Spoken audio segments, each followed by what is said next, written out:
नमस्कार मित्रांनो, माझ्या यूट्यूब चॅनलमध्ये अगदी तुमचं मनापासून स्वागत करतो। आज खास माहिती देणार आहे, शरीराची उष्णता कमी करण्याची आज माहिती घेऊन आलो। तर पाहू शकता मित्रांनो, ही जी आहे ती रानभाजी आहे मित्रांनो, आणि घोळाची भाजी आहे। माहिती देण्याचं कारण असं आहे मित्रांनो, आपल्या तळपायाला सतत चेपल किंवा बूट घातल्यावर घाम येतो, किंवा आपल्या कपाळाला घाम येतो, किंवा शरीराला घाम आपल्याला जास्त येण्याचं कारण असतं मित्रांनो। ज्या माणसाला उष्णता जास्त आहे त्या माणसाला अशा गोष्टी जाणवतात मित्रांनो। कारण तर घाम शरीराला येणं म्हणजे उष्णता होणं।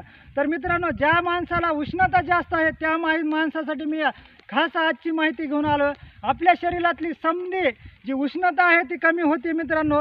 ही जी आहे ती घोळाची भाजी आहे मित्रांनो, आणि ही अतिशय शरीरासाठी चांगली आहे मित्रांनो। शरीरातली समधी जी गरमी असते ती ह्याच्यामुळं कमी होते मित्रांनो। कारण तर आता शेतीमध्ये भरपूर ठिकाणी घोळाची भाजी वापरलेली असते रबी हंगामामध्ये मित्रांनो।